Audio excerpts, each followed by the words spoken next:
Welcome back. Now, residents of Perambakam woke up this morning to a shocking mass grave, not of humans killed in cold blood, but street dogs murdered just as mercilessly. At least 60 street dogs have been unruthlessly injected with poison and buried in a village panchayat just a few kilometers outside of Chennai. And even as this foul case came to light, animal rights activists say it's just another incident to prove how mindless and cruel our people can get. Rigid carcasses of 20 community dogs dug out from a 6 feet deep grave. Even as the Blue Cross does all that it can to solve the mystery behind this terrible mass murder, the residents are in for a shock. Murdered just a day back for unknown reasons, these animals lie without care and dignity, and at least 40 more dogs lie buried inside.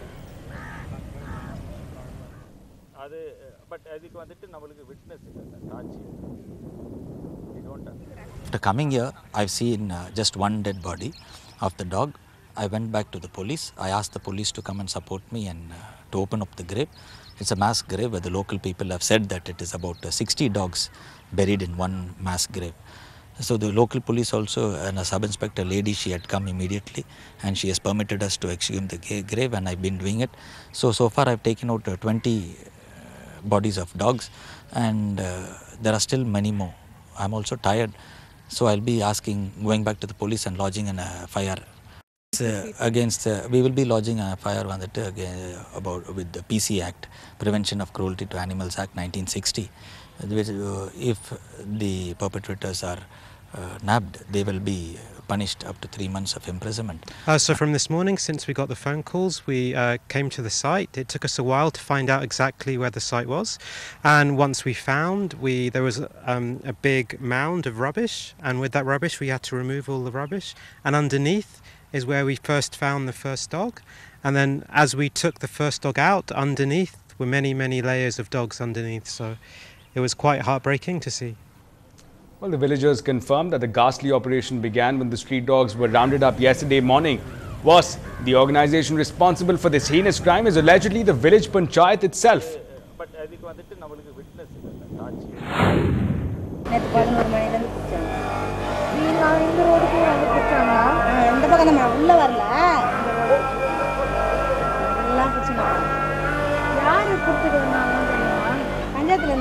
These are the bodies of nearly 20 dogs mercilessly put to death much before their time. But with none of the residents actually willing to come forward and point fingers at the people responsible, justice for these dogs seemed to be a far dream.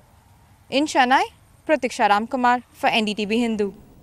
Well, more news from the city. Hundreds of government employees and government contract workers were lathi-charged and arrested in an attempt to lay siege to the secretariat. Now, the Tamil Nadu Government Employees Association members and Road Workers Association members who have been fasting for the last 3 days to try to rally the secretariat and to disperse them, the police lathi-charged and arrested them. The government employees had been agitating, demanding changes in their pay structure.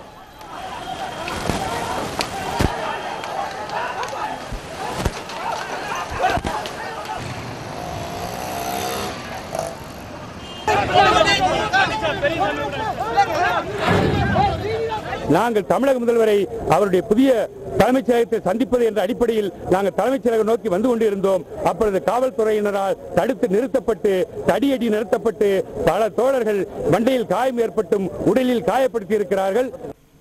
And the Madras High Court today ordered that action should be initiated against the police officials and the family of the girl involved in a dishonor killing. The court told the public prosecutor that the case has to be investigated afresh in the killing of a Chennai-based Dalit boy Vinod Kumar. The second bench of the Madras High Court today suspected foul play in the depiction of the boy's killing as an accident, as there was enough evidence to point out that it was in fact not an accident. Vinod Kumar eloped with a caste Hindu girl Lakshmi and was later killed in what the Nanguineri police called as a freak accident. சாதி மறுப்பு திருமணத்துல பையனை வந்து கொண்டு போய் பெண்ணோட குடும்பத்தாரும் காவல்துறையோட சேர்ந்து கொலை செஞ்சிட்டாங்க. அதை வந்து கொலை இல்ல ஆக்சிடென்ட் சொல்லிட்டு மறைச்சாங்க. நாங்க நேரடியா போய் இன்வெஸ்டிகேட் பண்ணதுல என்னோட ஜூனியர் சரவணகுமார் அவர்கள் வந்து ஒரு அஃபிடவிட் தாக்கல் பண்ணிருக்காங்க. இன்னைக்கு இந்த அஃபிடவிட் வந்து எலிபி தர்மராவ் மற்றும் கிருபாகரன் அவர்கள் முன்னாடி விசாரணைக்கு வந்துச்சு. அவங்க என்ன சொல்லிட்டாங்கன்னா இந்த அஃபிடவிட்டை பார்த்துட்டு இமிடியேட்டா அந்த பொண்ணோட அப்பா ரத்னபாண்டிய நாடார கைது பண்ணணும். கைது பண்ணி நாங்கள் கேட்டுக்கிற டெபுட்டி சூப்பரண்ட் ஆஃப் போலீஸ் மேலே எங்கள் அஃபிடவிட்டை பேஸ் பண்ணி யார் யாரை சொல்லியிருக்குமோ அவங்க மேலாம் உரிய நடவடிக்கை கைது செய்து உரிய நடவடிக்கை எடுக்கணும்னு சொல்லியிருக்காங்க. Well, some national news now. Former Telecom Minister Arun Shourie met the CBI officials today in connection with the 2G spectrum scam. Now, he has submitted a 50-page document that details his account of the 2G scam and dismisses allegations in the government's 2G report, which said that trial rules were tweaked during Shourie's tenure. Now, Arun Shourie said his advice to Raja was to turn approver. Well, on to another development that has been making headlines the world over. Fierce fighting between Gaddafi loyalists and anti-government protesters near the Libyan capital last night. Protesters took control of major parts of Tripoli. In a rambling appeal for calm, Gaddafi blamed the revolt on Al-Qaeda leader Bin Laden. Reports of Gaddafi losing control of major centers in the east, including Benghazi, Misrata, as well as Zuara in the west, also falling brought the tide of rebellion closer to Gaddafi's power base. Now, France's top human rights official said that up to 2,000 people might have died already so far in the uprising since 15th of February.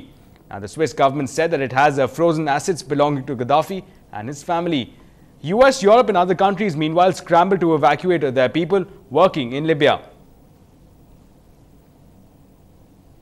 And US President Barack Obama will talk to leaders of Britain and France about the crisis in Libya as Washington keeps all its options open, including sanctions and even military action. The United States is working to build consensus for action against Libya's government, which Obama has condemned for outrageous violence against its own people. Secretary of State Hillary Clinton will fly to Geneva for a meeting of the Human Rights Council on Monday. Well, want a job and of your choice and even remain your own boss? Well, that's the one question that everyone is looking the answer for. We'll tell you how on the other side.